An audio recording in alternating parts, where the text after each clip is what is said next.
him on the legal side of the documentary as he's traveled the country and interviewed people in different cities and let them know. We had this conversation, and it came up in different conversations, and you'll meet her later on the panel, but Angela is in a panel, is on the panel, and she came up in a conversation and was like, oh, well, she went to Hampton. I was like, what? I sent her an email, and Iman and I are in an organization together, and we literally sit next to each other and had no idea we both went to Hampton. And so the conversation that Yancey and I had, another client of mine is here as well, and we said, why is there no directory? Why can't we say, I want a Hampton photographer, I want a Hampton dentist, I want somebody from Hampton to be my realtor, and be able to find each other. So we wanted this opportunity, especially for current students, as you were interested in finding careers in the industry, for you to know us and know what we do and know that we are real people that you can talk to and contact, but also for us as alumni to connect with each other and utilize each other as resources. So without further ado, I am going to ask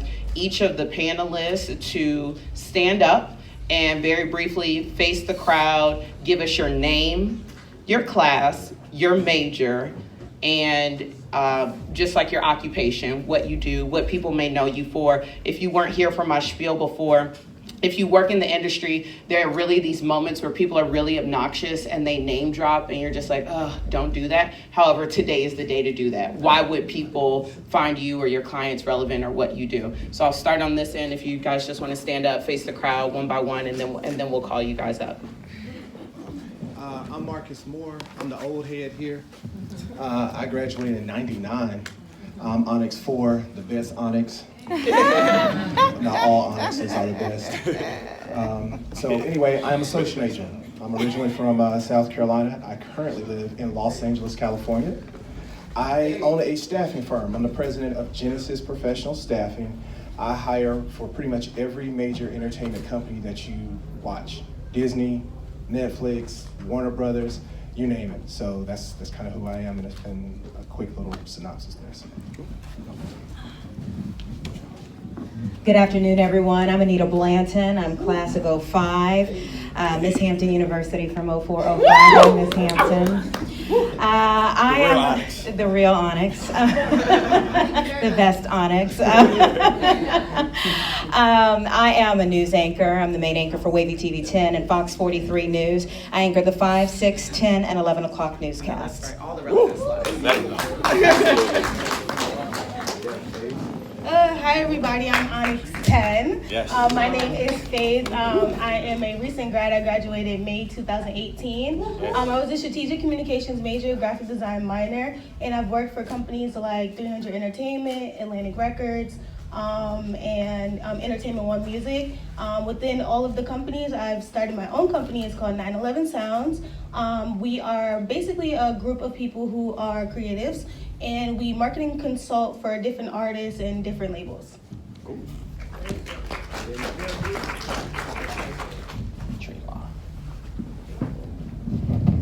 What's up, everybody? My name is Trayvon Williams. On campus, I used to go by the name of Trey Cash. I currently work for a company called Since the 80s. We are a subsidiary of Capital Motown, where we represent 21 Savage, Earth Gang, Hamptonians, and JID, which are our biggest artists. And I also work for a lady by the name of Key Henderson, who's also the personal manager of 21 Savage. What's up, world? How y'all doing? I forgot what ogre class I'm part of. They were 13? All right, they were 13. We're 13. Class of 2009. Business management major, DJ Tay James. I DJ'd here throughout all my years. I worked for Justin Bieber. I produced music with Migos and Usher, and now I'm here hanging out with y'all. So.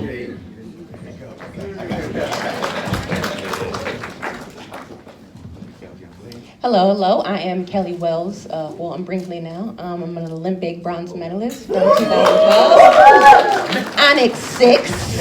Onyx 6. And I currently work for CBS and NBC doing sports broadcasting.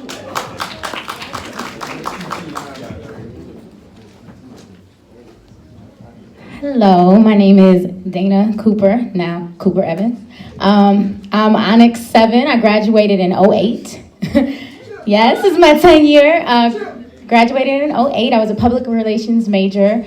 I'm an artist, a recording artist, singer, songwriter, and retired dancer, professional dancer.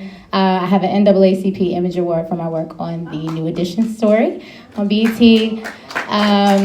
What else? I did the Super Bowl with Lady Gaga, and I work with like Janet Jackson, Queen Latifah, Brandy, Mary J. Blige, Diddy, Nicki, a lot of cool people. So yeah.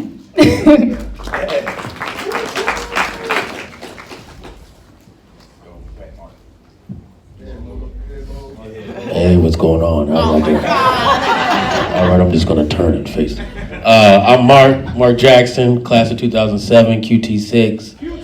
I'm a mogul, but I make the majority of my income paying bills by doing music. I'm a producer, songwriter. I've worked with the likes of Justin Bieber. See, that's we're gonna get into that. Your network. Trey Songz, who I met here at Hampton like 10 years ago. A bunch of other R&B people and all that. Look forward to talking to you all. All right.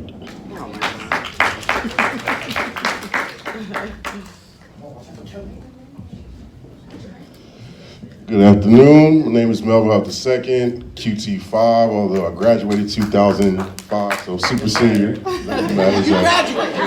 Psychology major. I'm a composer, songwriter, producer, multi-platinum, 3 Grammy nominations.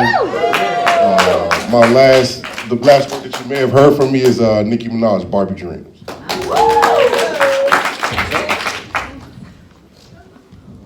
What up, people? Giving honor to God, who's ahead of my life. And my name is Kellie West, QT6, Scripps Howard, School of Journalism and Communications. I'm a creative director, work with the likes of Carrie Hilson, Janelle Monáe, Polo Don, and a host, Jessica White, and a host of others. Thanks for being here, y'all.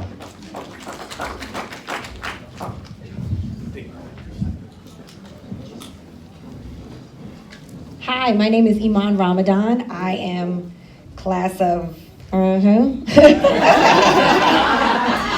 I was a business management major. And so I went into fashion. Has nothing to do with business management. No, I chose business management because I felt like it is transferable. Yes, we will talk about that. What are the other questions? Where would people have seen your work? What do you do? Oh, I started a company called The Fresh Hotel. It is a stylist and creative direction company that transferred into me being a fashion influencer now. I used to work with companies like Essence Magazine. I've done advertorials, styled some artists for Epic Records for my partner here, Courtney. And yeah, I'm excited to talk to you guys about what I do. Thank you. Hi, I'm Angela Rogers. I am class of 02. I'm an entertainment attorney. I represent artists like Juice WRLD, Little Skies, Pierre Bourne, Cody Shane, BB Borelli. I represent producers, writers, Shy Glizzy, writers, producers, managers, production companies, A&Rs. I've been doing this for about 13 years. Been blessed to meet Shay along the way. And yeah, that's what I do. My name is Courtney Lowry, class of 2002. I was a psychology major. After I graduated, realized I went to school for 4 years for a major that I really wasn't interested in. But since then, found myself interning in the music industry, and from the beginning, the inceptions for the careers of Future, Travis Scott, DJ Khaled, Yo Gotti, and Sierra, and then newcomers like Nick Grant, 21 Savage, all that good stuff. So I'm Vice President of Publicity and look forward to talking to you guys. Your VP of Publicity where? Where are you VP of Publicity? Epic Records. Oh, okay, cool. All right, can I have Kellie West, Marcus Moore, Trey Cash, Dana Cooper, Tay James, Melvin Hough, and Mark the Mogul Jackson. As you can see, we're going to break this into two parts. We're going to have an opportunity for everybody to speak about their experiences. So we're going to break it out into two parts. And then at the end, we're going to have an opportunity for individuals to ask questions and have a little dialogue. And there's some people within the crowd that are in deep with the industry that may have some things to say as well. So we're going to get an opportunity for that too, okay? All right, and we will open it up at the end for questions and mingling. So think about your questions as we go along, and then we'll open it up at the very end. And so I want to start it off with Clay, Mark, and Tay. And Clay, I know some of the people who you now know in the industry, you've known since high school and maybe a little earlier. Mark and Tay, you guys obviously have worked with similar people and may have made some of your connections here at Hampton. I'll start with them, but open it up to everybody on the panel. Who was your first industry connection, and how did you go about building it? So my first industry connection wasn't really an industry connection at first. I went to high school with Sierra, and we were best friends in high school, and I learned a lot from that relationship. But at the time, she wasn't the Sierra that you all know. She was just becoming that. And I'd say after that, Janelle Monáe was my first big connection. I actually brought her to Hampton before she was Janelle Monáe. And that was my first major booking as a talent booker. And it was when I was producing the Miss Hampton fashion show. So that was probably the first industry connection I had. Thank you.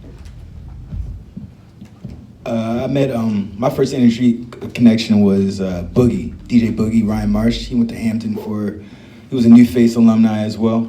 He went to Hampton a couple years, and he left school early to pursue being a DJ, and everybody was telling him that he was crazy. Oh, you don't leave school early.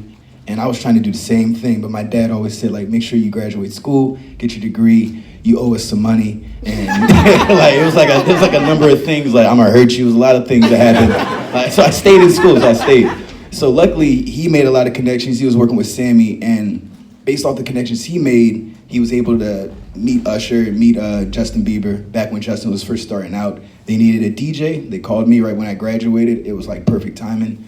Literally 2 months after I graduated, I was on tour. So that's where I met my first industry connection was Boogie. And if I didn't go to Hampton, I wouldn't have my job now. Mark, up to you. No, it was you, Mark. Taking pictures. Well, see, that's part of this. You need content. Nobody know what you're doing if you don't tell them. Yeah, so when I came here, I don't know if they still got it. There used to be a piano in the student center, and I was just always on the piano. I don't know if he's still here, Mr. O, who was the dean of men, but then he was a dorm director. I was 17, 18 playing for them in nightclubs in Norfolk, drinking Long Islands and stuff. And so I started doing that, and I used to throw parties here. I used to host whatever events, and then so that's when I met Delonte Murphy, who's actually a Hampton alum.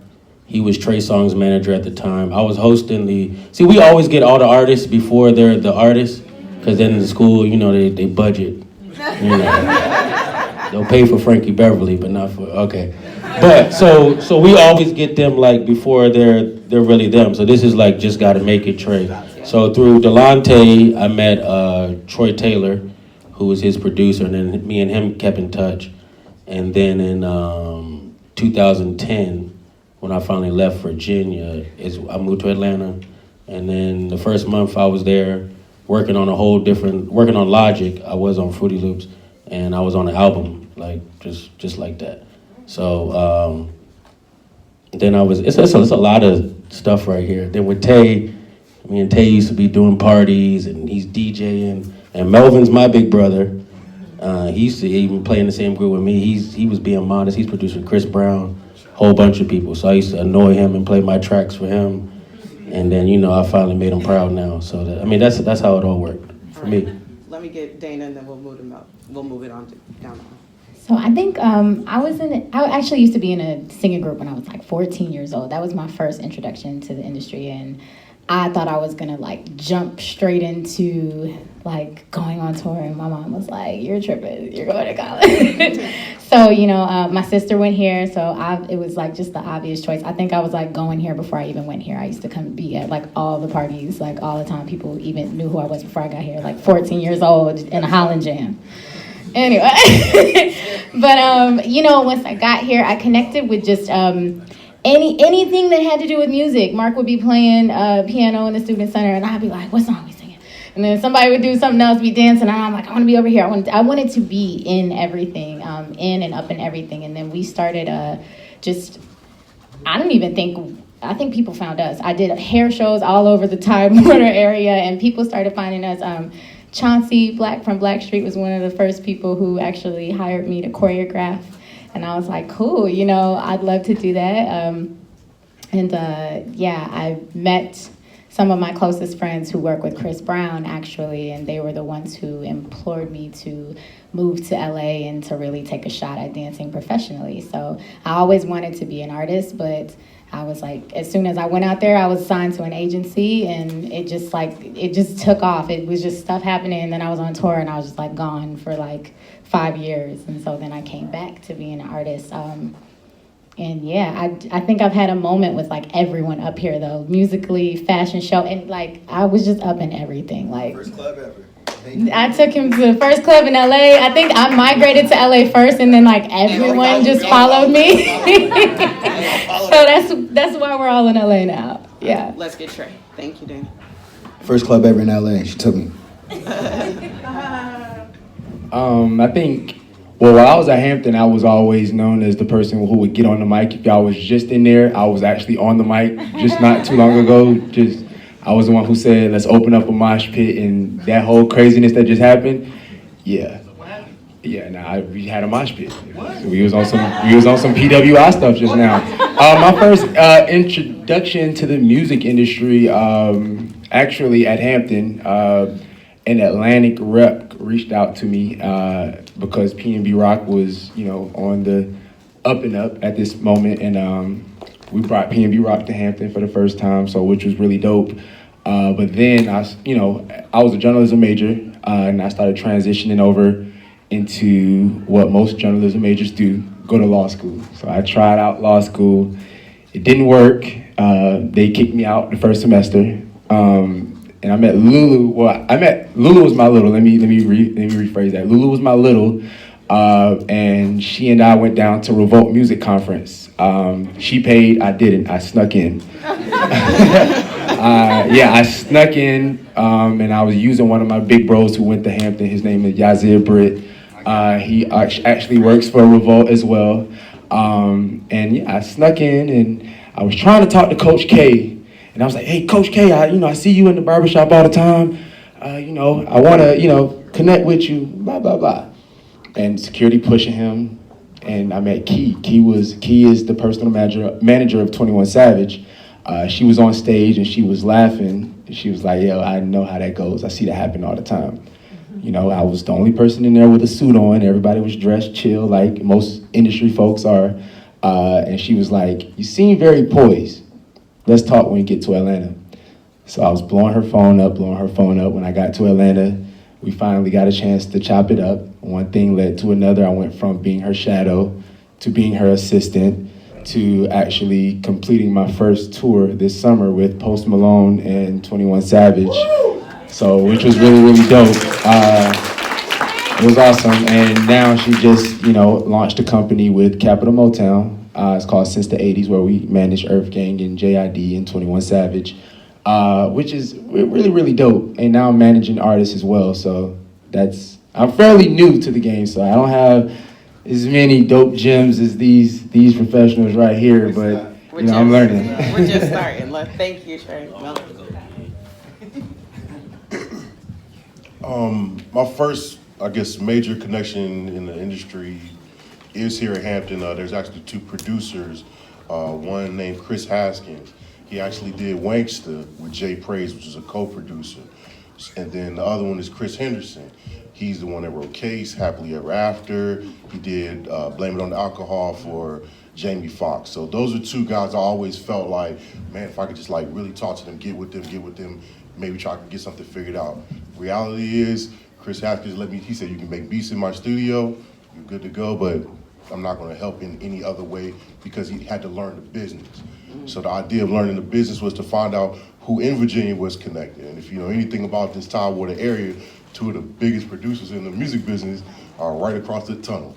And they both own studios there. So then I'll say right around my junior year, I started making it my point to try to do anything and everything to get in the doors of Hovercraft Studio. Whatever I had to do. How do I get in the Hovercraft Studio? How do I get in that building? So I was able to get an internship, and finally I was able to at least get my first connection, was to meet Shay from the NERD, which leads to me meeting Pharrell and him telling me, Godspeed to your career, I hope you get it, and go figure out the music business. So, you know, the thing is, I think the root came from here in Hampton, and I think the grind came from me having to go get it. But the reality is, you take one connection, leads to another, and you know, just to be able, the one thing I know we're gonna get into it more, but just to have a reference point, people don't even realize how important, not about somebody handing you anything or not somebody about like, you know, hey, do this, but the idea of you being able to sit in a room with somebody who makes a decision and you can say, well, do you know so-and-so? And I'm like, absolutely I know so-and-so. That reference point goes a long way for being successful in the business.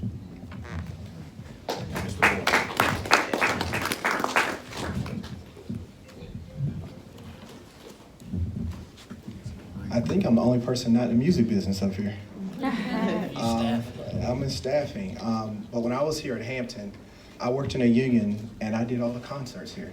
And things are way different now than when it was when you were here. I was telling some of the panelists, my first year here, I had Dr. Dre here, we had Snoop, we had the Fugees when Ready or Not first came out. He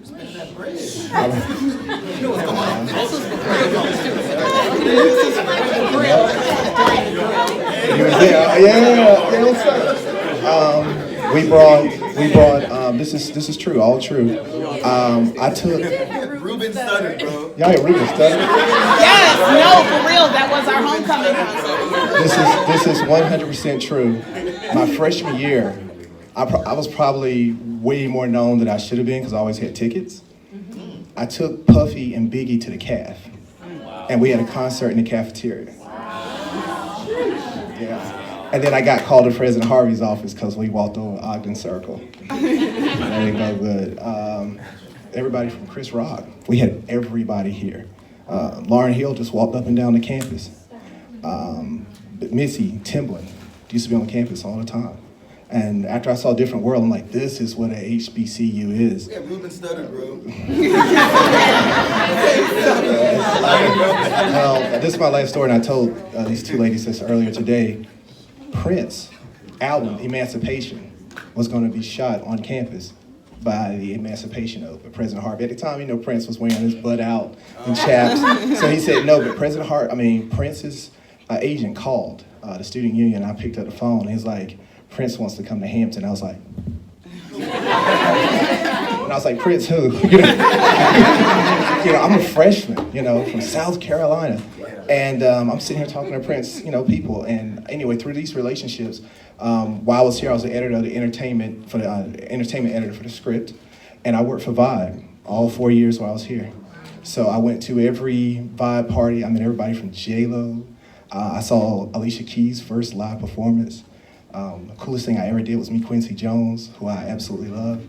I ended up doing a lot of stuff in the music industry. When I left Hampton, I went to Virginia Tech, got my master's, and I was like, I'm going to law school. I want to be an entertainment lawyer, just like so many up here did. But 9/11 happened and changed the course of my career, and I ended up getting into staffing. Thought I was done with entertainment. I'm in South Carolina, Greenville, South Carolina, and Disney calls me and said, we have no one who does what you do as well as you do.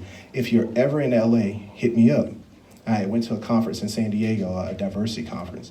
So of course, Disney says that. So I pick up the phone and I say, I'm gonna be there in 2 weeks, because flights are cheaper 2 weeks later.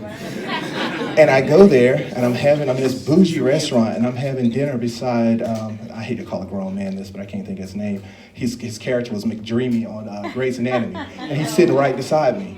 And he was listening to my business meeting. He was like, if I were you, I would come. And I'm the only vendor in the history of Disney that can hire for every single job category in the world.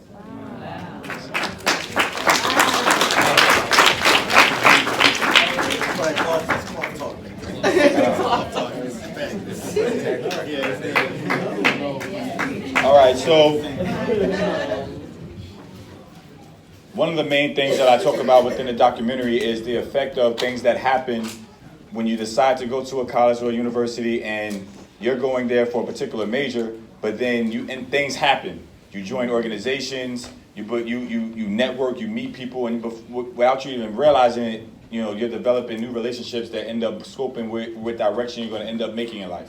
So the question that I have for the panel is, what organizations and what about your major ended up scoping the things that you're doing today? So the networking aspect of that. I know a lot of you touched on it already, but just talk about specifically like the organizations and how that helped you. And don't be afraid to say my major did not help me at all. My degree did not help me at all. X, Y, and Z at Hampton helped me.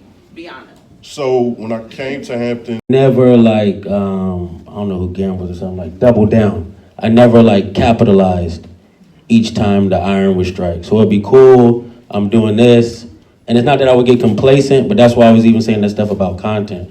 Like I'm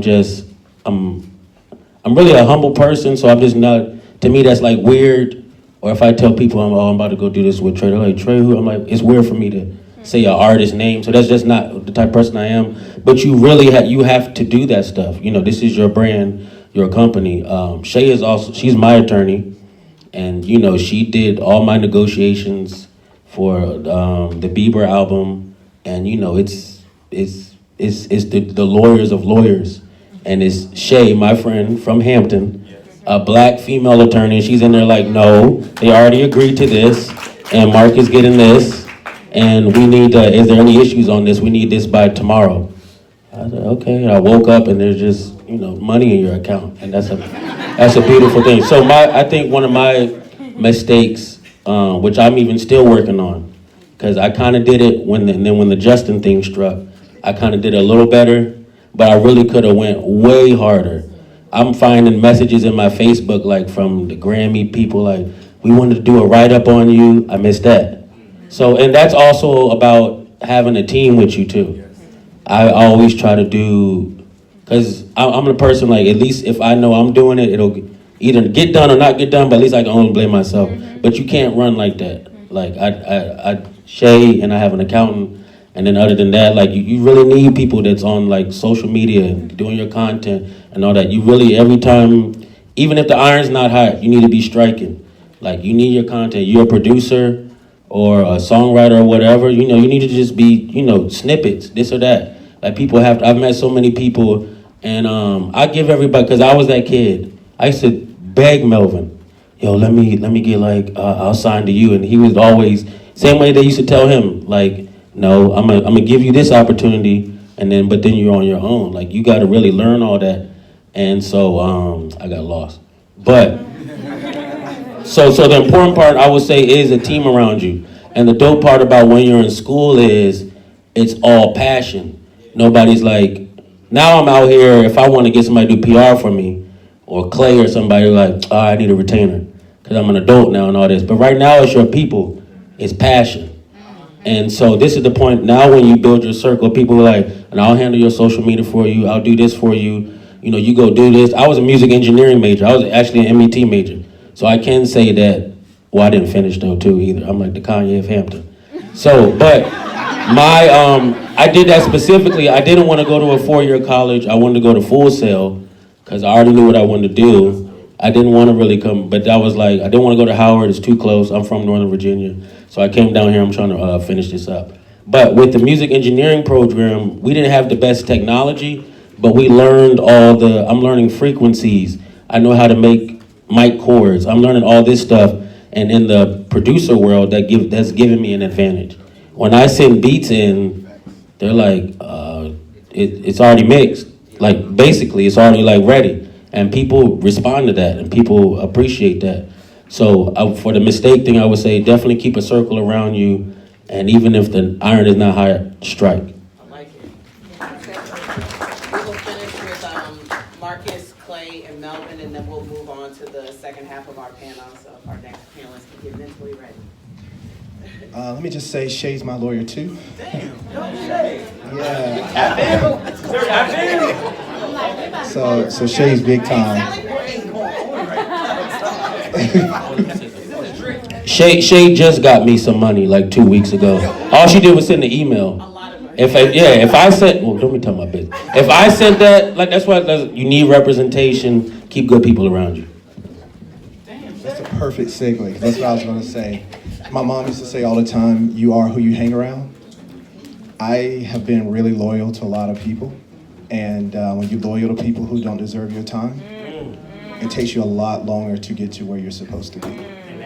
So just because you're from a certain high school, don't mean that everybody from high school comes with you, because some people aren't mentally ready, they're not spiritually ready, which blocks your blessings.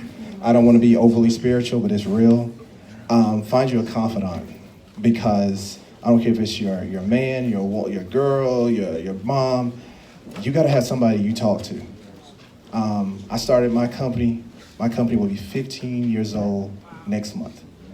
And when I started this space, everyone asked me, oh, is it your dad's company? And I'm in South Carolina. We just got rid of a Confederate flag off the state capitol not too long ago. So every guy who looked at me was like, you too young, you too brown. And I don't want to be arrogant, but most of the rooms I went in, I was smarter than they were. But I had to prove myself every day. And then when I started my company, the guy who I used to work for was so mad that I left him, he sued me. Because I took his business from $3 million a year to $36 million. Wow. And so he said I had a non-compete that I did not have, because I was going to law school, so I never signed it. So when I started my business, he broke into my office. He took stationery out of my desk and wrote clients saying stuff that was from me that wasn't. So that kind of stuff happens. And I'm telling you this, I'm telling you this, all jokes aside, I'm telling you this because you have to recognize two things. It's like, what makes you you? Because I could have went gully. And my mom and my little sister's back in the back laughing at me right now. She's my therapist. I call her every day. My mom passed away a couple years ago, so she's taking her place. And when I got done with this guy, I had an SBA loan for $100,000. I spent all of it just defending myself, just about. But I'll tell you what, 18 months later, I had $1 million. And I was 27 years old. I had grossed $1 million. And I'm in a small town. I'm from a town of 1,200 people. So to be where I am now, and I'm in LA, and I've met the CEO of Disney. I've met Richard Branson this year. I met Tyler Perry. I met Warren Buffett. I'm Marcus Moore from Lyman, South Carolina. But you know what I am too? I'm a Hamptonian.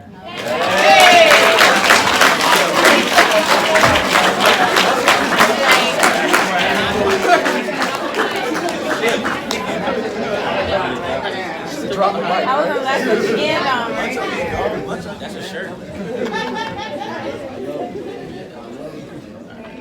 So one thing I'll say is a lot of people that know me know I'm like the plug, and I'm definitely the plug, been the plug since I can remember. But in that, you have to make sure that you take care of your business, because I know for myself, I connect a lot of people, but I don't always see that connection check. So you want to ensure that when you, especially and I'm talking to the students especially, it's like you want to get your business plan together now, because when you make that connection or you put that person in front of that person, they can go off and do whatever they need to do and leave you in the dust. But if you have your business model and your contracts together, you don't have to worry about that. I just called Shay when I was in Bermuda this summer with my client, because they was down there trying to, give me gotcha. And I was like, wait a minute, you know what I mean? But had I had, and I'm a, seasoned industry person, so to speak, and even I'm still learning, because people will take advantage of the kind person, the cool person, the person that everyone likes. You know what I mean? They use you. You know what I mean? And you have to be wise and have to understand and know the difference. Some people, you know, it's meant for you to work with them and to connect them, because at the end of the day, I believe that, you know, when you're a believer, God doesn't make any mistakes and it's purposeful in that. But at the same time, you have to take care of yourself and know that that's how you eat. If that's your gift, your gifts will make room for you, but you have to allow them to make room for you, right? So within that, you know, I just say, make sure you have your business module together. Make sure you have people who are smarter than you around you, because you can't be the smartest person in your clique. And if you are, that's the wrong clique. You know what I'm saying? I may be the loudest and, you know, the most popular sometimes in my clique, but I'm not always the smartest, you know, because I pull from the left and the right. And so I would just say, do your research, you know, make sure that you're not only networking, but that when you network, you follow up. Because a lot of times you'll network, but then you don't call the person that you just network with. You know what I mean? You didn't send that email. It's saved in your draft somewhere. You know what I'm saying? I'm talking to myself because there's still some emails in my draft right now, you know. But you have to push through and you have to do the work, especially for this generation. You know, y'all have social media, y'all have Instagram, y'all have Twitter, Snapchat. Y'all can literally look up someone's whole information. We had to do it the organic way. You know what I mean? So y'all have an advantage. You know, so you DM somebody and they respond, you have to stay on it. You know what I mean? And you also have to know that there is a thin line between like being persistent and consistent and being annoying. But, you know, even I'd rather be annoying and someone remember me and me actually have to follow up in the work versus somebody who was too cool. Oh, I ain't gonna press that person. You know, I'm me. You me. They don't know you. You know what I'm saying? And I'll never forget, like, when I was in Scripps, one of the nuggets that I learned was, you know, they always say it's not about who you know, but what you know. But it's really about who knows you. Because if they know you, then they're more susceptible to get into what it is that you do. If you just know everybody and don't nobody know you, it's like, you know, it's like business cards, right? You know, if you have a business card, which is what I strongly suggest, you know, you all have as college students, that's great. You know what I mean? But people who are at a certain level, you know, 9 times out of 10, you know, they don't have a business card. They may, you know, if they're in a more corporate setting, you know what I mean? But this is the entertainment panel, you know what I mean? So unless you're working, I'm a freelancer. I'm a creative director, PR, marketer, all of that, but I don't work for nobody. The last person I worked for was Polo the Don.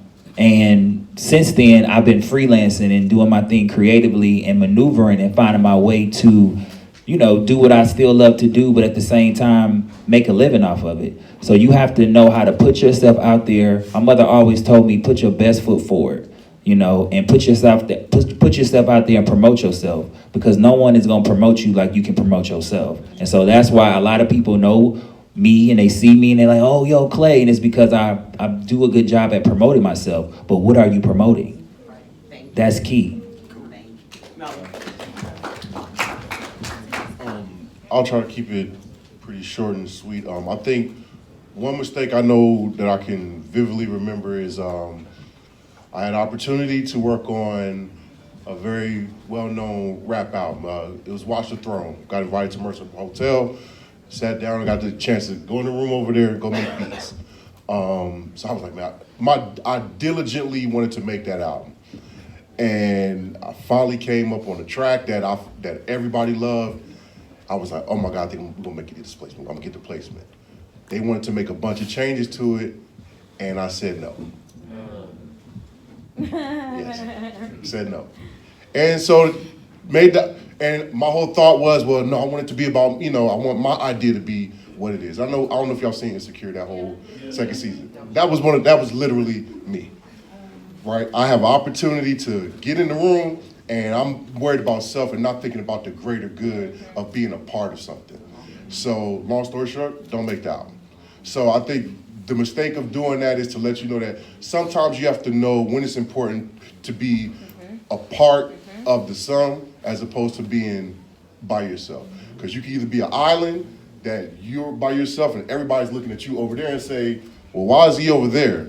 Or you can start on an island and start walking that way and people will follow you. The second mistake I would say that I think this applies just out in general in life is never devalue yourself.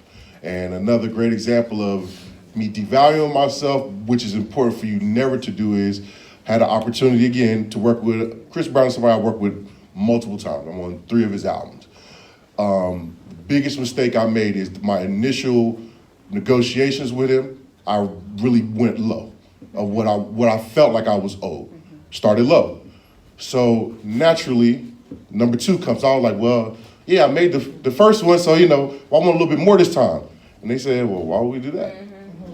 Because we already started low.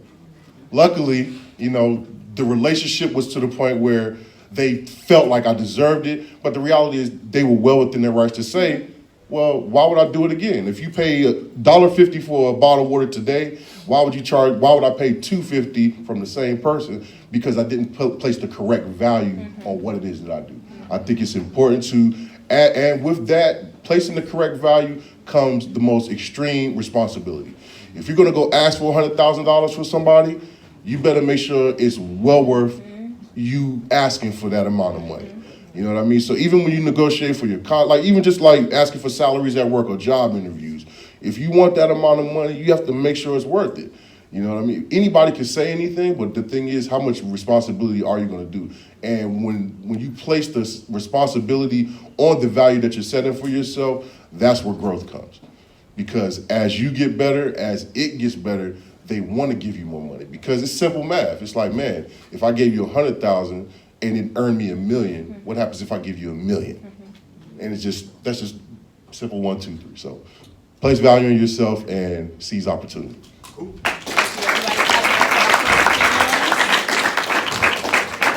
All right, we're going to take 2 minutes to have everybody get a round of applause for everybody, and we're going to bring in the next group in. At the end, we're going to allow for questions from the crowd to, if you have specific questions to somebody, we're going to allow for that. Right now, we're going to get Anita Blanton, Faith Barrow, Kellie Brinkley, Angela Rogers, Courtney Lowry, Iman Ramadan, and one person that we didn't get a chance to introduce, DJ Babeydrew. Woo! We have a purse?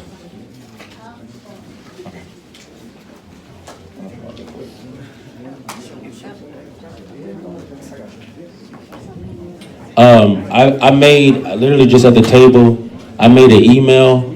I gotta run. If there's any songwriters, producers, or whatever, take this email down. It's mogul, M-O-G-U-L, music, mp3 at gmail.com. So send me whatever y'all working on. All right, you guys, so we're gonna transition in this portion to people who work with more front-facing talent. There are a lot of new people who have come in since we first started. So I'm actually going to allow everybody to just reintroduce themselves and what they do. We'll have an opportunity at the very end for open question and answers. So again, if you have your questions, please think of them and feel free. And we'll start with Drew. And just say your name, your year, your major, and I told everybody this is the time to be that obnoxious industry person and like name drop people that you've worked with and clients and things like that.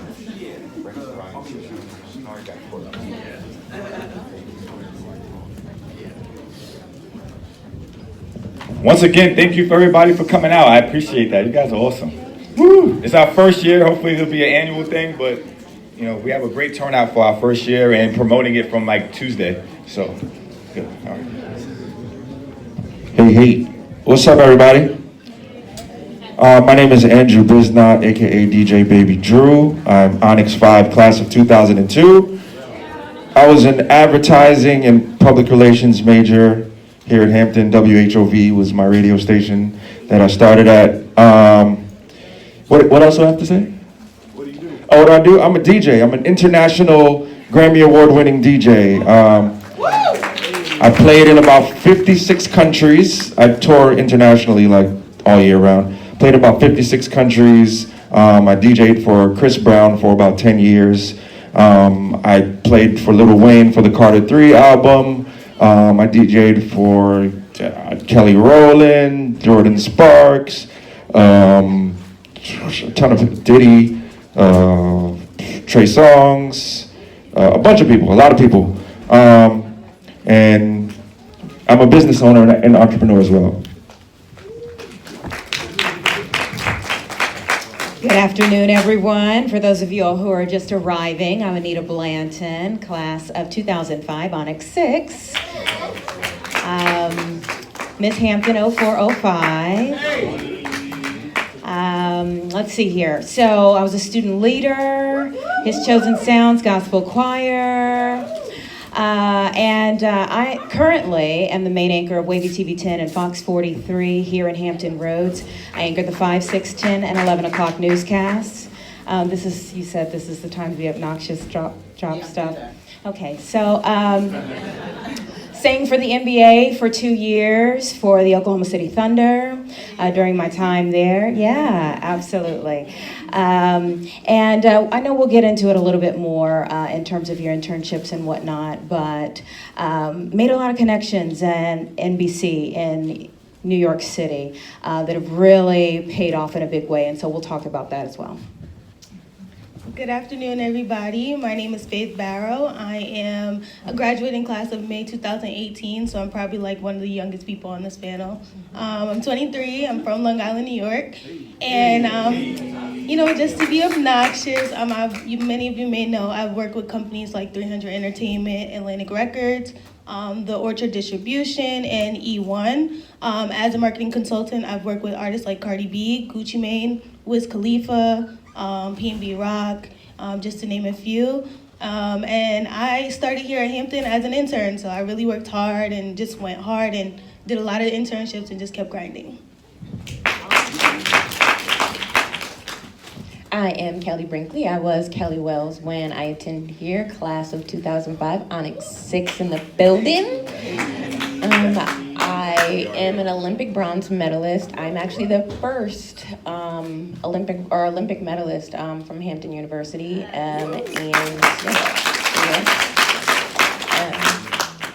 Let's see, I work for NBC and CBS doing sports casting. I've been featured on ESPN, any sports channel you can really think of.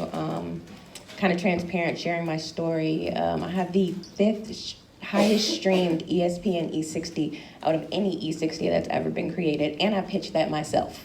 So we'll get into that later. But I don't brag. I work for Red Bull.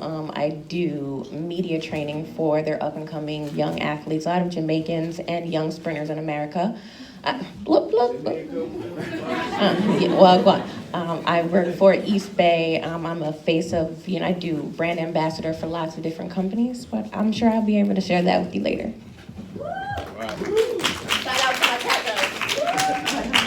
So I'm Courtney Lowry. I'm a 2002 graduate, Onyx 5. There we go. Onyx 5, I was a psychology major. But now I'm a music executive, vice president of publicity for Epic Records, and have been in the music industry, I want to say, close to 13 years now. Started at Epic in 2008. And some of the people that you know who are big stars today, again, I'll say I had the pleasure of seeing their careers from start to finish, from start to, not to finish, but to start to continuation till now. So that's Travis Scott, DJ Khaled, Future, Nick Grant, 21 Savage, the French Montana, Yo Gotti, list goes on and on and on. And I would say, I think, Clay, you kind of touched on this, and I know we'll go down, and don't get me wrong, name dropping and all that other stuff is cool, but it's really about the work, and that's what I really want to get into. This is it's the music business. It's not the music party. So I just want to make sure that everyone knows that this is a business. It's not a party. Okay, Courtney. Well, before I start, I would just like to say that Courtney and I graduated in 2002, Onyx 5, and I got Courtney his job at Epic. He owes me. See, Courtney, did you owe me a pair of shoes for that? But yes, that's to piggyback off of the networking and how amazing it is to meet friends and form relationships here at Hampton University, that we really feel like we're family. We've known each other forever, and if somebody calls me and needs something and I know any of my friends or anybody that does it, they're the first people that pop into my mind. So with that being said, my name is Iman Ramadan. I am in fashion. I started a company called The Fresh Hotel. Some years back, I used to write a fashion blog for Essence Magazine. And from then, it spawned the company that started my styling career. But my first entry into the industry was as an artist. I used to sing. I've done NBA games. I was signed actually to Tina Davis and Chris Brown some years ago, well, a lot of years ago. We won't discuss that. And then through that entertainment introduction, my journey led to, wow, you're super stylish, we'll pay you. And the rest was history. So did I miss anything? Also, when it comes to name dropping and doing so many things, I am really bad. One of my mistakes is I'm really bad at promoting myself. I like to do the work and then just throw it in the back. And it's so funny because there's times when I'm thinking, what have I done? What did I do? And friends and family and business people have said, you did this, that, this. And I'm like, oh, I don't even remember all of that. So that's probably something I really need to work on. I'm sure some things will come up as we go along, but I'll pass it on. Hi, I'm Angela Rogers. I am class of 2002. I was a marketing major. I graduated with Drew and Courtney, Iman. I've been an entertainment attorney for about 14 years. I represent artists, producers, managers, A&Rs, production companies, everything on the transactional side. I started off at a firm for about 8 years. 5 years ago, I started my own practice. And then earlier this year, I actually hired another attorney in my office who actually went to Hampton as well. That's how we met. So the network is always a really good thing. But yeah, I guess we'll get more into the questions now. All right. Can we talk without the mic too? Can you guys hear me without a mic? Yeah. Cool. You guys have the floor. Whatever you guys want to do. I'm sorry. One of the things we wanted to talk about and discuss was the benefit of building your team, and we talk about networking, and specifically wanted to, I guess, start with Kelly and then go from there. As far as like getting sponsorships and building your brand, which will be yourself or whatever your company is. So just let's talk about that and how it grew from as a undergrad to now. Well, I didn't network when I was here at Hampton. Well, I kind of did. Like, my tribe was my track girls. Like, I didn't branch out. I wasn't a student leader. I wasn't in a sorority. Like, none of that. Because track took up all of our time. And Chloe, once she pledged Delta Sigma Theta, we weren't allowed to pledge anything. So that's a whole nother thing. So it really became like, everybody knew I was really good at track, and I was bubbly, and I talked to everybody. Like, I'll talk to the wall if you let me. So it was, just that's how it started of, oh, that's the track girls. Oh, they're good at track. They run stuff. They're really good. And so then once I went professional, it was kind of the same thing of, I talk to everybody. I want to talk to you. I want to hear your stories. And so then it became like, oh, she's cool. Like, she's fun. She's really transparent. She doesn't put on. She shows herself. Once I started sharing my backstory, that's when it really took off, because I have a story of where my mom died when I was 16. I was raped by her fiance, who eventually killed her in a car accident that I saw randomly driving home. So like the way that the world is kind of connected, like who would have known that I saw my mom's car turned over and they were pulling her out of it while she was dead. And so I share that story because I know that, one, everybody loves a story of triumph. And you can't be afraid to put yourself out there. And then everybody has a struggle. Like, my story isn't unique. It just is kind of unique because of the platform that I was given. So I've shared that story, and then it just caught on like wildfire. And that's where it came from. And so then my network, my tribe, are still my track girls. Like, Chloe's a classical dancer. She's been on anything and everything Broadway. I have my entertainment lawyer back there, Levon, who I send all of my contracts to this is what I'm doing. And so they're like my family. And they have been the ones that have pushed me and driven me to do whatever, because I see them pushing, and they'll call me with I feel flat, I don't know what I'm doing. And then that makes me like, shit, okay, good. We're all pushing. And so I watch them strive, I watch them grow, which doesn't let me ever get complacent. And so I'm like, okay, I want to be on TV.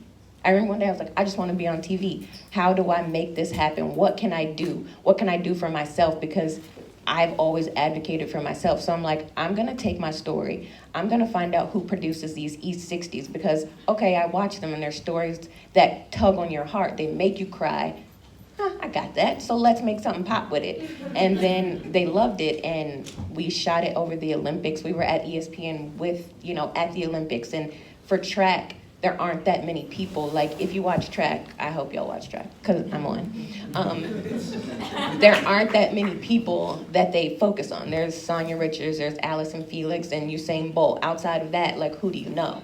And I was like, no, I'm gonna make them say my name. So one, I had to perform and get a medal. But then two, how can I sell myself without selling myself? Because I didn't want to sell out, but I wanted to sell myself. I wanted to make it happen. And so we made it happen, and now I'm on NBC, and it's kind of weird because, people told me no, you gotta start small. You gotta think of the smaller networks. And I was like, I've never done anything small, never.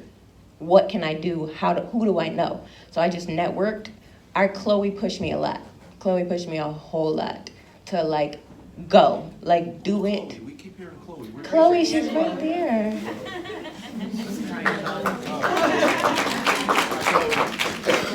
That's Chloe. She was in The Wiz, y'all.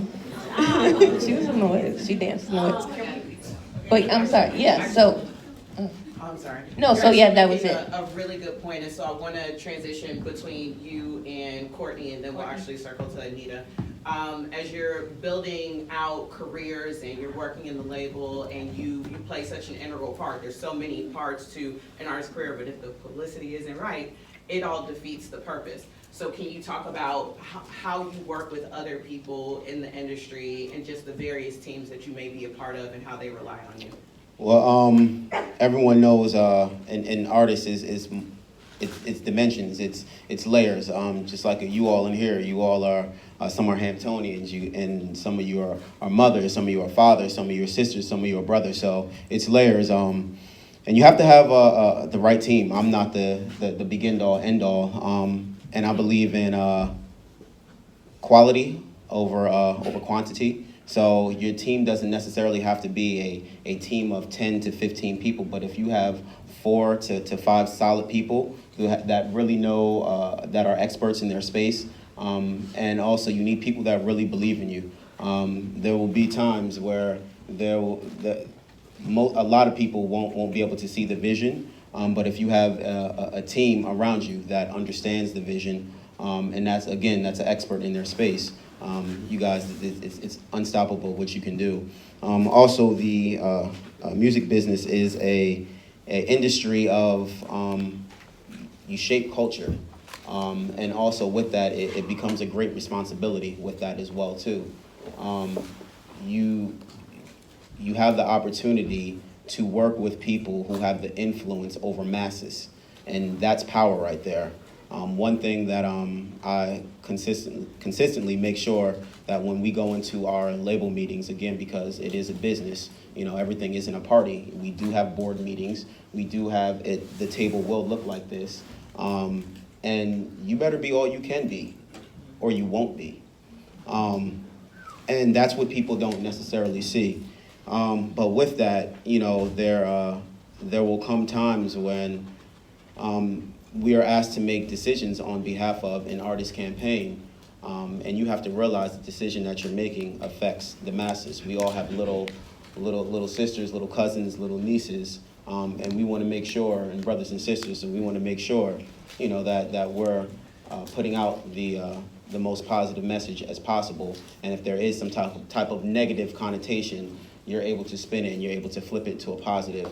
So my thing is, I always make sure that the team that I'm surrounded with is quality, and then that I'm taking the decisions that I'm asked to make importantly, because these decisions, you work in a business where they have influence over the masses, you know, so the power that they have is the power that we hold as well. Transition to Anita and Angela. For starting with Anita, I know that your career has gone to a lot of cities. You had a lot of opportunities. Can you talk a little bit to current students about how location plays a part in your career opportunities and things that you may have sacrificed along the way in thinking about the long game for your career and where you wanted it to go? Sure. So what I knew coming out of Hampton was that I was going to have to make a lot of moves in order to get to where I wanted to be. And everyone has different goals. And so I think that's very important. For as many of us, you know, will sit up here in front of you, your journey is your journey. So you're going to craft it how you're going to craft it. We can give you some nuggets, but hopefully you keep those things in mind along the way. But you're going to craft your own journey the way you would like. So for me, it wasn't about, oh, I need to get back to New York City. I am from Waco, Texas. I am a proud country girl, and you know, when I even was living in New York City as an intern, I was like, oh, this does not agree with me. So it wasn't about trying to get back to New York City. It was about trying to be number one at a local station, a number one station, and that is what I am today. So I left Hampton. I went to Abilene, Texas, worked there. I worked in Waco, Texas. I left there and went to Richmond, Virginia, left there, went to Oklahoma City, and then came back here 6 years ago. When I came back here, I knew that the main anchor at my station was getting ready to retire. So I came here for the opportunity, even though there were opportunities elsewhere, you know, interviewed in Dallas and some other places like that. Dallas is practically home for me, but the opportunity for me in my journey was not there. I did not want to go work on the weekend.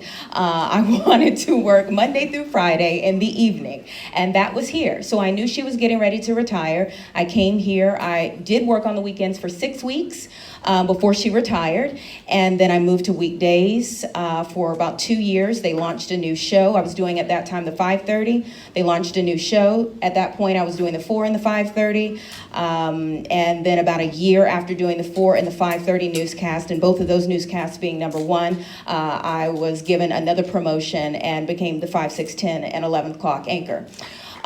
So I made a lot of moves, and yeah, there were a lot of sacrifices along the way.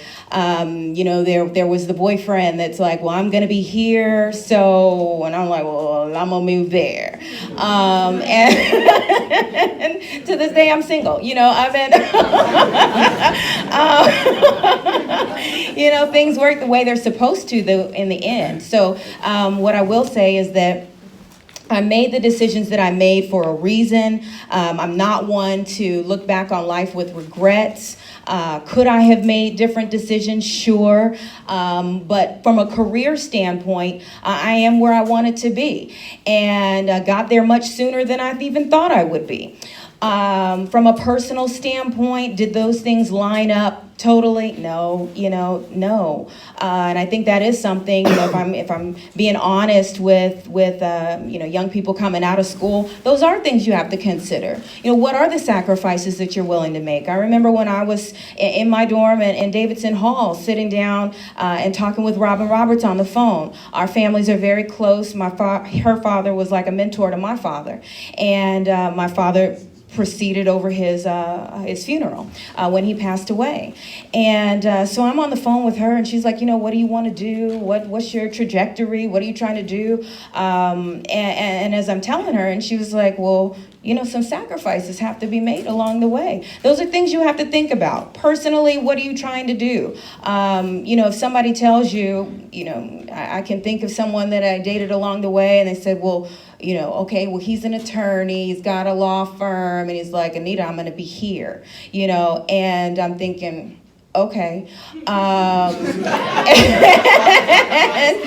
And you know, you move, and I'm like, well, now he's a senator. You know, had I stayed, would I have been the senator's wife? Maybe. But I made the choices that I wanted to make.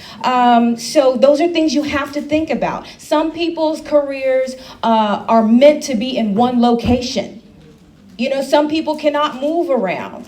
And some people's careers, the only way you can move up is by moving around. You know, so you really have to think about those things kind of out the gate and really just at least have that in your mind along the way. A lot of people say they get to like 40 and you're like, oh my gosh, I didn't have kids, I'm not married. What happened? You didn't think about it along the way. So at least think about those things along the way as you're making your moves to where you want to be. You know, how your career lines up with your personal life. Okay, so transitioning to Angela, when she's talked a bit about physical moves. I would like to ask you, what are ways that you had to learn to move, or you had,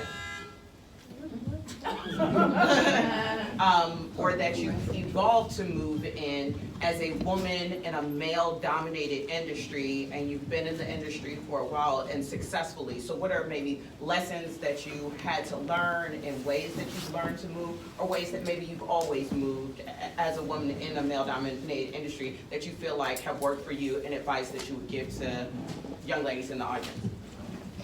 So yes, being in a male-dominated industry, you know, you have to, for the most part, as a woman, deal with, I mean, everyone's familiar with the Me Too movement, and unfortunately a lot of men in the entertainment business have like an ego or feel like they can command a room a certain way and a woman should kind of like fall in place or not say anything. For me, the first year of working, I was at a firm and I was servicing other lawyers in the office, so I would attend meetings or, you know, like network with other executives in the industry, and I was really nervous about kind of like doing one-on-ones, like lunches or dinners with other men. And I got to a point where I was also new in the business, so I didn't really know a lot. I was still learning. But after a year, I really knew my business really well and knew what I was talking about. So I can always tell when a man kind of like wants to have a lunch meeting or a dinner meeting, but you know, like the intention is always to kind of get to know you on a personal level. But I can filter it through really well, and I end up always kind of like turning it more towards business. So it doesn't really affect me as much. You deal with like, you know, men, a lot of attitudes with men, like they're kind of like, oh, you know, one, either if they feel like they can say whatever they want to you, or two, you shouldn't say too much when you're in the room. But I haven't really let that get to me too much, just because I feel like that's just what you have to deal with when you work in our business. But one thing I can say to a lot of the women that are in the business, well, in school and you want to be in the business, I would definitely say one thing that I didn't do is to find female mentors. I had a lot of male mentors growing up in the biz, but I didn't, like, I like that, but I do feel like I wish I would have had someone that was a female that I kind of like looked to that would have helped me out, because I do think that's important. But unfortunately, there's not a lot of female mentorship in the entertainment business, but hopefully, you know, we can change that, especially with, you know, women wanting to empower each other more. Okay, the next question will be for Drew and Faith, because Drew graduating before Faith, and Faith a little more recent. Just talk about, you know, your journey, and then the advice that you would give for people who are trying to pursue things that are similar within your industry, because you guys are, you know, rather similar. So, you know, just give the perspective that's 2018 and before 2018. Before 2018. How did I get on? All right. Man, my story's kind of crazy because it started with me just working free everywhere. So I started here at Hampton at the radio station WHOV. I came in. I started DJing at 12, so I was already familiar with music and whatever. So I came here at 18, started working at HOV, did my whole like thing at HOV, like, you know, just whatever. I learned whatever I learned. So when I graduated, there was a commercial radio station that came around called Hot 102.1. It was a brand new station. It was they were hiring, but they didn't hire me because I was fresh out of college and they didn't know like I knew anything. So I started off as an intern there, and I didn't get paid. But I went there and I was like doing everything. I was DJing, I was on air, I was doing the production, I was fixing computers. Like they didn't have a staff to fix computers. I was fixing the computers, So like I was going and I was consistent. This was all the way in Virginia Beach. I lived in Hampton, so I used to drive there every day. And then one day, I was like, I'm not getting paid for this, but I'm valuable, so I'm not gonna go back. So I stayed home for that week, and they hit me every day. I was like, yeah, I'm not coming in today. I'm not coming in today. I know you need me, so. At this point, I knew my value. So on Monday, the program director called me and he was like, all right, we're gonna put you on the payroll, come in, this is when you work. So that was the first step into where I got to today. But while working at Hot 102.1, I met this kid, his name was Chris Brown. He just came out, like no one knew who he was. He came to the station and they were working their records, him and his manager. And I met him, I was like, hey, if you guys ever need a DJ, give me a call. And they were like, all right, cool. So me and his manager became like, we exchanged information and we communicated every now and then. Every now and then I checked up with her, and that's important. So somebody mentioned it earlier in the last panel, when you meet people and you network, stay in touch with them. So I stayed in touch with her. Every other month I would just hit her up like, hey, just checking in. We're not ready for a DJ yet, we'll let you know. So fast forward, there's a power summit in Bahamas and where all the DJs fly in from all over the world and like get together and do this whole stuff with the label, probably before Courtney's time. But so I was at this panel just like this, sitting in a room just like this, and they came in the room and they sat next to me. They didn't even know I was sitting there. And I was like, oh, what up? They're like, oh, what's up? I was like, what are you guys about to do? They're like, we're about to go perform at the pool. I was like, okay. I was like, well, I'm here, got my laptop, like, what's up? They were like, all right, let's talk about it. So they came back and was like, yeah, let's do it. So I didn't do anything. They gave me a pre-recorded show that I just pretty much put on my laptop and hit play. But that was the first, like, get my foot in the door. That was my first, well, he looks good back there. So I did that, and at the time, this is like when technology changed, and like I had the laptop, and my laptop was a piece of crap. It was a Dell, it was a piece of crap. So it was freezing while it happened, like while it was happening, and I was like, this is it, my job is over. Like I'm never gonna get this job because it's gonna freeze in the middle of performance. Long story short, it worked. So I did that, a couple weeks go by, we keep in contact. We don't have a budget for a DJ. I'm like, you know what? I called her and I was like, hey, I don't care if you don't have a budget, just tell me your shows where you're gonna be and I'll drive to those shows and do the shows for free. Don't worry about it. I'll just make my way there. So New York was one of them. I did one in New York. I did one somewhere else. I did like 3 or 4 shows, and then I did like, he was shooting a DVD for his album that was coming out. So he did that like at his school in Tappahannock. So I went and did that, and that gave me exposure because they put me on the DVD. And then like a couple weeks later, they were like, all right, we're gonna put you on the payroll. So that's how I got linked with Chris Brown. Now being linked with Chris Brown made my passport fat because we traveled all over the world. So traveling all over the world, I just met all these promoters. So now I could just go back to pretty much any country I want to because I have relationships with the promoters I met while I was traveling with Chris Brown. So fast forwarding more to my Grammy situation, I put out my first record that I ever put out. This was in 2016. I never put a record out before that. I don't know why, I just never put out a record. My very first record I put it out for free. I was like, I'm not charging for it. I'm just gonna put it out. Somehow it went viral online because there was a dance thing that happened. Diplo and Skrillex got a hold of it and were like, I got an email from their camp saying, hey, we want to use your record. So I didn't think it was gonna be used for Diplo and Skrillex. I thought it was gonna be used for like one of their artists or something. And then I found out it was for Diplo and Skrillex. I was like, oh, that's crazy. So they used my record, they take it, and I did all the paperwork, signed all the contract. She wasn't my lawyer, so I probably didn't make the best deal at the time. But now we gotta talk, because, money's still coming, but whatever. So that happened, 2016, they got nominated for Electronic Album of the Year. At the time, I didn't realize producers got the Grammy title as well. So my agent, who was located in Belgium, hit me up and was like, yo, you're up for a Grammy, right? I was like, oh yeah. So I'm like overseas, like trying to find a stream for the day of the Grammy, and that happened, and won a Grammy in 2016. And in between all of that, I have several businesses. So I just launched like 3 new businesses. One of them is a trucking company. I'm trying to put my first truck on the road now. I'm waiting on my paperwork to come back. Seriously. Networking. Let's talk. So yeah, I did that. And then I have another company that's kind of like an entertainment company that provides services, like Vegas-style services for weddings and corporations. So I have like Microsoft, Nike, I have the W Hotel, I have a gang of just like dope-ass clients. Sorry, kids. My bad. Yeah, let's transition. Okay, hi everybody. So my journey is a little bit different.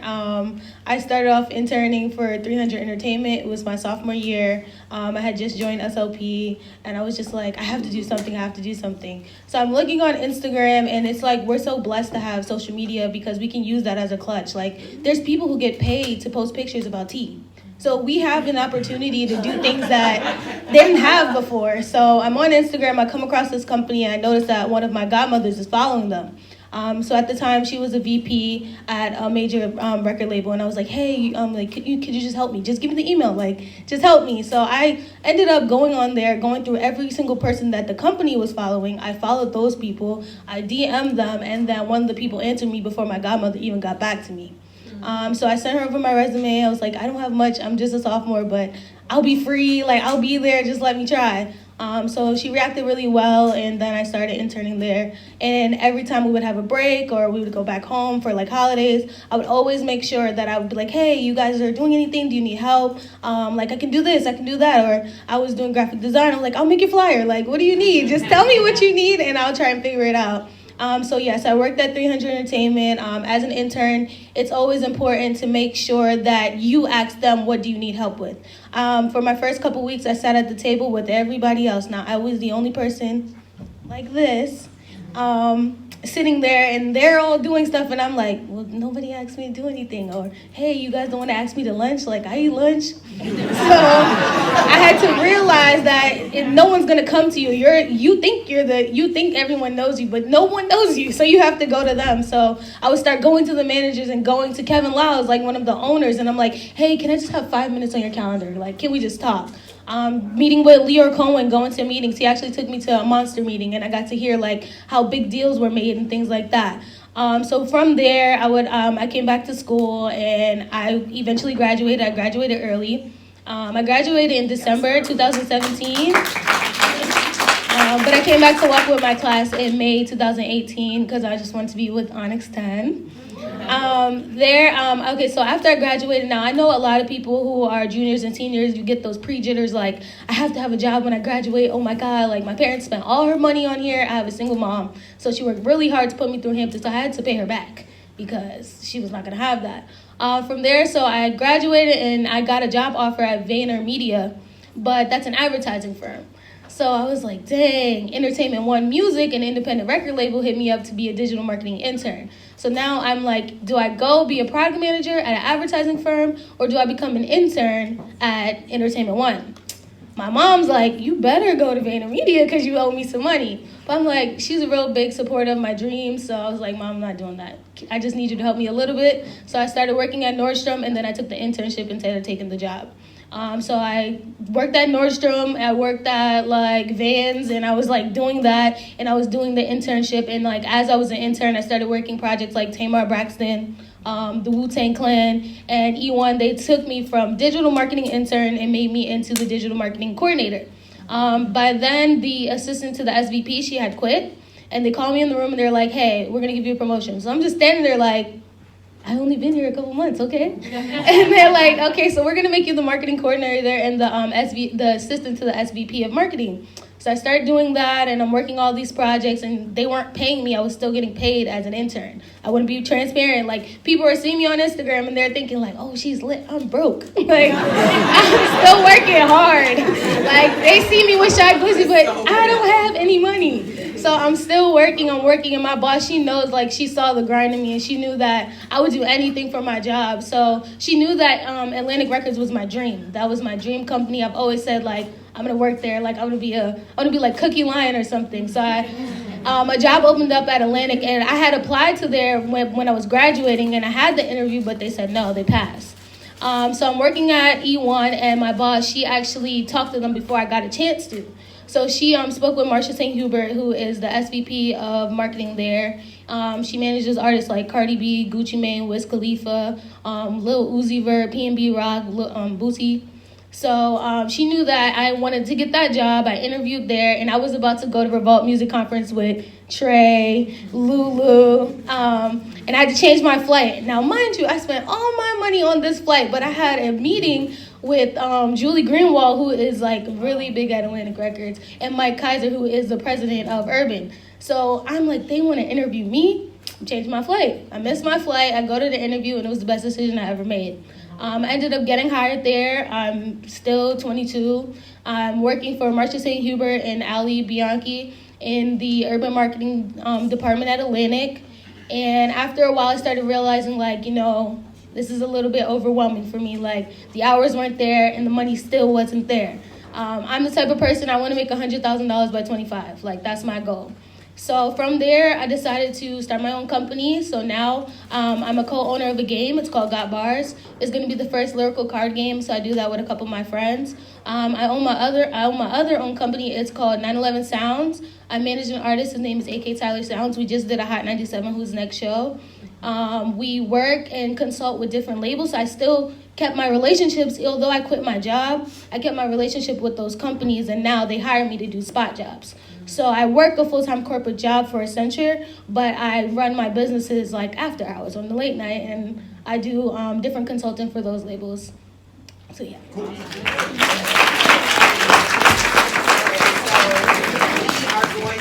I have one last question for Iman, and then we're going to open it up for question and answer with, I think, a bunch of our first round panelists are still here. So the questions can be for anybody who's here, not just the people who are still sitting at the table. So Iman, Faye talked a bit about interning, and I know you and I have talked about your experience with June. So, See, I forgot about that. So I would like for you to share advice that you have on interning, kind of just being willing to be flexible, lessons that you learned via working for her, and how that translated into opportunities later, even though it may not have seemed like it when you were doing beginning tasks. So first of all, I just want to congratulate Youngin right here. Everybody give her grind is really, really dope.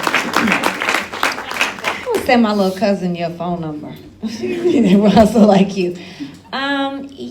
Yeah, my intern experience was interesting. I interned for June Ambrose for a nice little blip.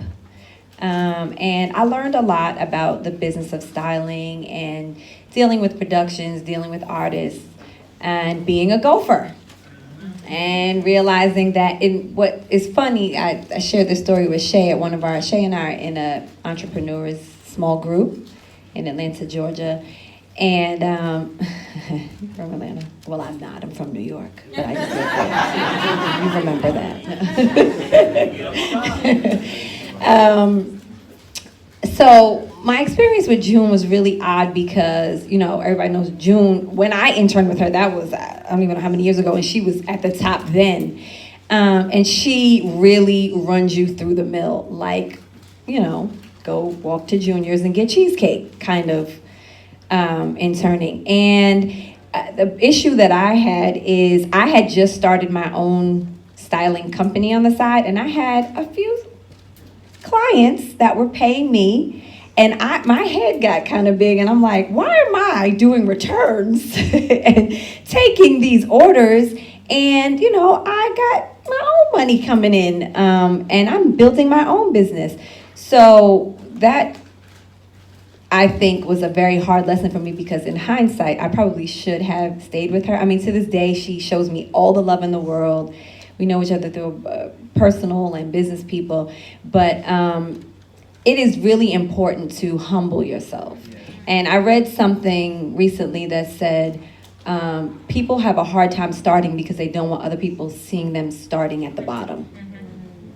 And that was one of my issues because I had transitioned from an artist into a new field, which is fashion. And, you know, I was already working, running a nonprofit with my aunt and doing a bunch of other things. And I had gotten to a position in life where I felt like I should not be schlepping.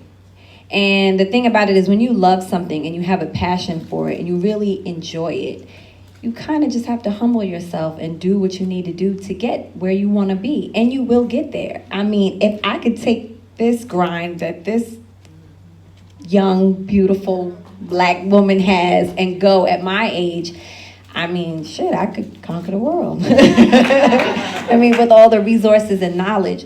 So, I mean, if anything I could say is definitely humble yourself, be open to learning, communicate what it is that you want, help your friends, be there for each other, and, you know, the real HU. Thank you. We'll go ahead and, I know we're at 6 o'clock and we promised this, we started a little late, so if you guys are willing to stick around, if the panelists are willing to stick around, we will open it up to questions. Does anybody have anything on top of the phone? Yeah, we got Melvin and Mark back there. We got Clay. Everybody's kind of around, so Yeah. we got a few people still. And panelists, and please panelists. stick around because we want to take a group picture with all the panelists. ATL. How y'all doing? Excuse me if my voice cracks. I'm losing my voice because I've been performing the same loud song all week. But I'm Zay. On campus, I go by Zay Blades. I'm a senior audio production major from Atlanta, Georgia. I'm the New Hampton Idol. Last night, me and my boy opened up for Lil Baby. For sure. But my question to everybody here, y'all talked a lot about networking and stuff, and that's kind of like me and him both. Like we know that like our talent is there and all that, but what we're working on right now is the networking aspect. Like y'all said, you know, just follow up with people, shake. What I like to do is like literally kiss babies and shake hands. You know, literally I'll be in the student center every day. Oh, what's good? I'm Zay. Oh yeah, you sing? Because I'm the R&B singer on campus. Zay, what's your question? Wrap it up, B. Wrap it up. My question is, what tips y'all got for networking? Because I'm always, you know, going up to DJs and stuff, following up, but they don't follow back, and you know. So what tips y'all got? Drew, let me take this. The best tip is not to be annoying. Because I've annoyed the hell out of people and nothing came out of it. But you have to find something that you can connect with someone because the connection is the most important part of the network. So I can meet her all day, but if we have nothing in common, there's no point in the network. So, oh, you like iPhones? Me too. Let's be friends. So yeah, just don't annoy anybody. Yeah, it has to be like organic. When something's organic, you can tell. Like you'll know when you're hitting someone up and they're like, you know what, he's persistent. I like that. Or when some people are like, he's annoying and they're avoiding you. So I do think that there's an art to knowing the difference. That you do have to realize the difference in that. And then another thing that we also spoke about, everybody spoke about a team. So sometimes if you're an artist, you know, get a team and get someone that can be annoying for you. You don't have to be That works in contract negotiations too. Like I'm not the person who does the annoying. I have somebody who does the annoying for me. So I come out sweet and nice, but there's somebody calling me on the other end who's like, this is what they said, and I'm like, oh hell no. And then they go back and say that. So it never came from me. Yeah. But to your point though, when it comes to networking, and to his point as well, that's why we're doing what we're doing. You know, every time I meet a Hamptonian, it does not matter where I am. It's like, oh, you know, you could be icy and just like I am so tired, and then the person's like, I'm a Hamptonian, you know, oh, Onyx too. You're like, oh, Onyx too, okay. So I think that you know, one, leverage that. Like you already have people in this room that you can touch and agree with. You know, you do have something to connect you with. So use that and go from there. I would send emails to people. Like I would look in people's bios. If I saw they had any connection to Texas, any connection to Virginia, any connection to Hampton, all those things, I was like, oh, I'm sending them an email. And I'm going to put that right at the top. I would say one last thing. Don't be afraid to be creative. So you can send an email, but you can also look up the location or look up the address. Like I wanted to work for High 97, so I found the human resources lady on Instagram. In her bio it says HR at High 97. Then Google search where's High 97. It tells you the address on Google. Then I put my resume in an envelope and mailed it directly to her. And that reaction like makes her know like, hey, she wants to do it. So be creative. Thank you. I'll go you and then I'll come back to you.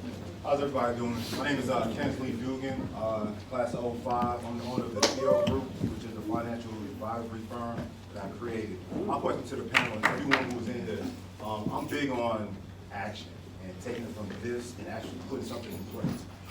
What's the best step for someone like me, and for just starting my business? I want to get plugged into the entertainment industry. How do I start? Is there a master list that I can get everyone in your email so I can make so we can have a call, have a conversation, and see how we can make something happen from there? What you should probably do is, I think Shay has like people's emails and like send out an email, and then like with information about your company and what you're doing and what services you provide, and then you can see who like responds, who will be able to like help out what you're doing. There are people out there with large email lists, especially in the music business. But sometimes if someone, you send a rant, like I get a lot of, I'm on email blast, and I am like, who is this? Yeah. How did I get put on this list? And I just delete them. But I do think, like I said, we're a good network. I mean, because you get a lot of emails, but you know, the Hampton network is great. When I was at Hampton, you know, undergrad, I really wasn't into networking. I had fun, I had a lot of fun, and then I started networking when I was in law school. So networking is a great tool to use, especially within the community. Like I'm sorry, what's your name again? Nancy? Anita. Anita, I'm sorry. So Anita, as she said before, like when you see Hampton, you see someone went to the school, no matter what year they're in, if they're older or younger than you, you do want to help them out. So I think if you probably send us emails, some people will be able to help you, some people aren't in the field that you're looking to get into, but people will respond. Yeah. Melvin has something. Yeah, I was gonna say this too, like just to your point, I think it's important to be where the industry is. Like the reality is, like the Grammys happening in LA or New York every year. Like there's no way I could be in the music business. I need to be there. You know what I'm saying? Show your face. That's how you shake hands. And the more that you're at the events, it's not about necessarily having, turning up and having a good time, which is the more I can put a face, you know what I'm saying, together, or just be like, okay, I know I'm a DJ, I'm at a music industry event, but I see you every time. I may not know what you do, but at some point, that makes the networking a little bit easier as well. So many of my placements have literally come because I've been at events where people's like, hey man, we need to get into the studio. And I'm like, hey, guess what? I have a studio book right now. Let's go. So I mean, it'd be something really simple. And one thing I just wanted to touch on too, as a whole, one of the reasons why I thought about this panel and the documentary and everything that we were doing is the fact that I looked at other HBCUs and other colleges, and I realized that Hampton is real introvert. Like we'll graduate and then we'll start doing all these things and not tell everybody what we're doing. So the whole point of this panel and moving forward is to allow for this network to grow. So I say that all to say, my email address is newfaceceo@gmail.com. That's newfaceceo@gmail.com, and then we're going to end up, we're going to grow and build a directory. My website's going to be coming up within the next couple weeks, and then it's going to be a directory of the people who are here, how you can contact them, and then we're just going to end up just growing from there. So that's the answer to that question directly. So I think that's what you're looking for. And then from there, like I said, it's the first year. So next year, we're going to build on it, and hopefully Hampton will just grow out of that introvertness that we have when we graduate, so we can just let everybody know. We know what Howard does. Like we know Howard graduates and what they're doing, but we don't even know what Hampton graduates do. So that's like what I'm trying to do with this. So, yeah. I want to shout out my boy Justin. He's I met him because I was looking for somebody to do videography. Yeah, he's a student here at Hampton. My question is for Ms. Rahman. Justin Sharp, junior business management major from Baltimore, Maryland. And reading your article just now on rollingout.com, you talked about the hashtag collaboration over competition. Can you explain a little more for the panel and the rest of the crowd in here, what that means to you and why that's important? Your research? In the fashion industry. Yeah, 5 years. He's on it. If I remember, that question was just that, asking about how I feel about women collaborating over competing. I mean, I think that kind of speaks for itself. It's just that we really can't do anything if we're pressing one another down, stepping on each other to get somewhere. And also, I feel pride when she's doing really well. So anytime, you know, somebody needs a lawyer, Shay, I'll put you on my list now to do my But before that, you know, when speaking of Courtney, anybody, just any women, men, friends, any connection, like Drew said, that you have in common with someone, it feels nice to propel them for them to step into whatever it is they want to do in life. And however I can help, I'm honored. So I would like somebody to return the favor, obviously, and that's how you pay it forward. Thank you. Marcus, I know you had something to say. I was just gonna say, when I was here and I told you guys I worked at Vibe, I didn't call Vibe like, yo, look me out. Give them a proposition that you're doing something for them. So I was doing concerts. I was like, yo, it's like, hey, you guys got some hot concerts going on. Can you take some pictures? Can you write some articles about what the concert was? And then the guy who's over the whole magazine, the photo director, Dwayne Pius, called me and said, yo, if you can get me some pictures, you can give me some tickets, I'll look you out. Next thing you know, I got to go to an interview. I'm fresh. So I gave him something he needed. If I'm in staffing, we're black people. We all know a million people who need a job. But if I get hit up by every single person, like, yo, I want to work for Disney. You know what? I love Stranger Things. Can you get me on Netflix? I can't get so many of those calls. And even though we go to Hampton, and as soon as I see you went to Hampton, you're going to be the first one I look after. But if you know how many emails I got a day, it's ridiculous. Like, for real. That's why I don't even do social media. Because if I do social media, I get hit up too much.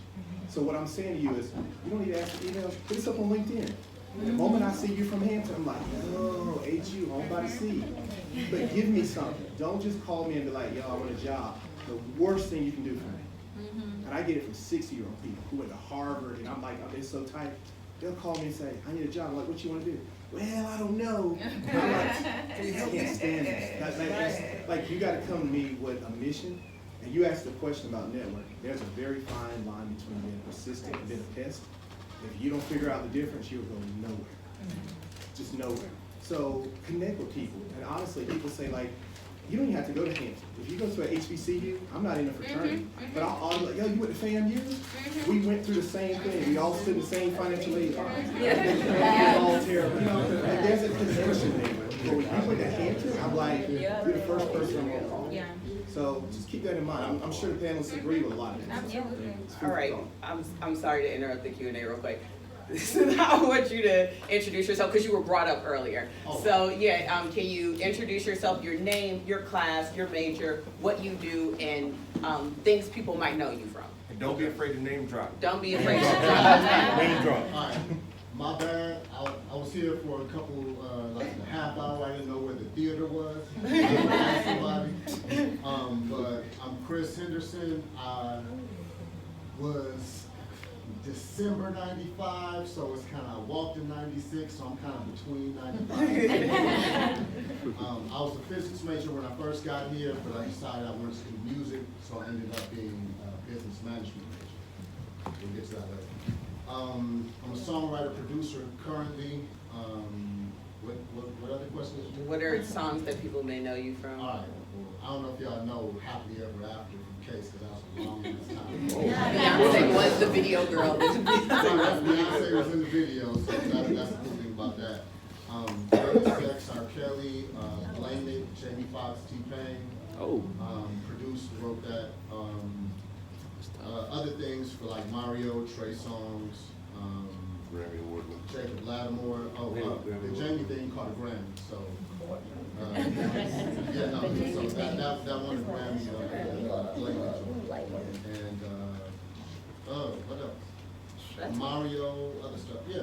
We're good. All right. Thank you. So we'll take it back to the question and answer. Everybody, welcome. I see you in the back. Hi everyone, Brianna Hudson, third-year student in the 5-year MBA program from Chicago. And my question is for all the females on the panel. Basically, what are some things that kind of help build your confidence in order to be like the powerful woman that you are today? Like, what are some books that you read, or like some people who you looked up to, tried to like, who really inspired you to be who you are today? For me, what built my confidence really was learning. I worked like from 9 a.m. to like 10 o'clock at night. I had lunch and dinner in my office, so I was there all the time. So I was able to like go out and get clients on my own, and you know, I knew what I was talking about, and I felt confident in that just because I was really big on like learning my craft. So yeah, I mean, I also like online, you have the resources of like looking at what's going on in the business on sites like, you know, Billboard, you have Hits Daily Double, just different articles that are on TechCrunch. Like there's so many outlets that you can look at to like look at information, especially now, the space that we're in now with, you know, everything moving into the digital world, things change, the music business has changed in the last 2 years even so, because things are coming up. So you always have to learn, it's always about learning more, so. Having mentors, I mean, those female mentors, connecting yourselves with people who have gone before you is extremely important too. I always try to connect myself to women who, you know, are older, more seasoned, and have been there and done that, and have the scars to prove it. But then also they're survivors in the same sense, you know. So you know, when I was an intern for the vice president of NBC News for talent, who was a female. You know, like, she runs all this. When you walk in the Today Show studio, she's all their boss, you know? So I always, and to this day, when you talk about these networks, like, networks don't just pay off in one way. They pay off in a multitude of ways. So to be able to just sit at someone's feet, and now you've known me for 15 years, and I'm just sitting at your feet, like, you know, feed me with some information and how what I need to do with this problem. You know, you're gonna come up with some things. I work primarily with middle class, middle-aged white men.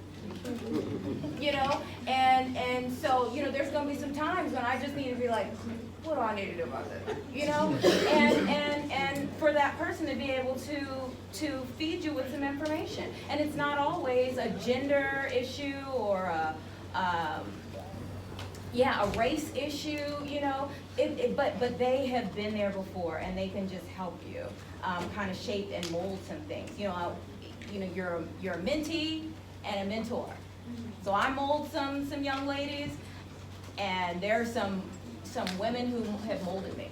I just want to say, my parents and my family and my faith builds my confidence. You have to find something, I think, outside of that world that you're trying to survive or climb in, because that will not help in building confidence in my experience. You've got to know who you are. You've got to have an outside external rock that you pull from when things are confusing and you don't know where you're going. Like, especially like for me, you know, in my faith, I'm Muslim, and I had a lot of issues in this business as an artist, in styling, because I have a very defined way of life that, you know, sometimes things don't go along with that.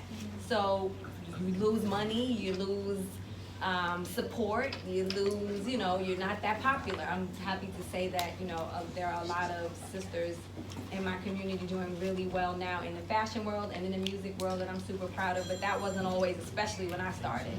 They looked at me like, you won't sing what, you won't wear what, you won't say what, and that just, it turned me on my heels. But I'm proud of who I am, and I still am who I am, and I hold my head up in any industry event I ever walk into, because I am who I am, and I'm proud of that. So any dollar that doesn't pay me for who I am, I don't want. And I'm all right, and God has always kept me all right with that. I'll agree with her, like just owning you and like being comfortable in you. Like you are unlike anyone else.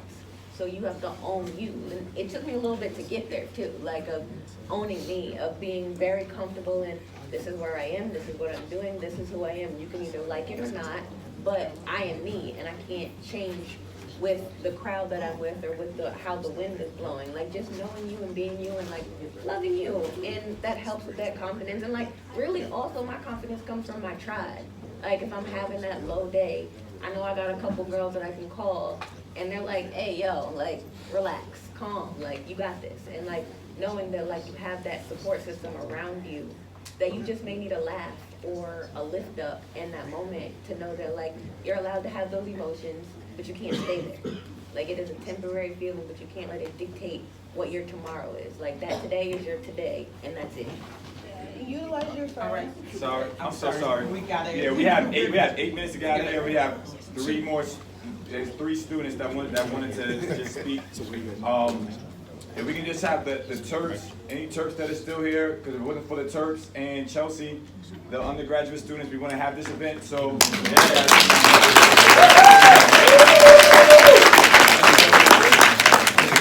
we're gonna really try to get these questions in and then take a group picture. Wait, so if you are one of the last 3, who are the 3? I Wait, know 1, you 2.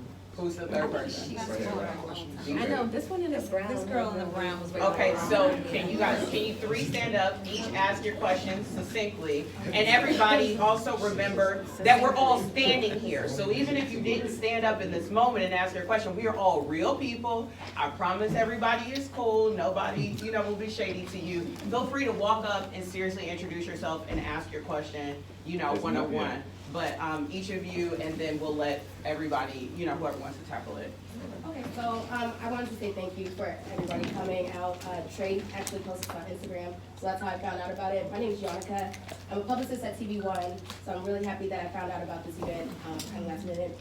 But thank you guys for having this. So my question is, so I do publicist work on the side too. Of course, you gotta have side hustles. When it comes to the coins, like, how do you put the value on your work? Like, how do you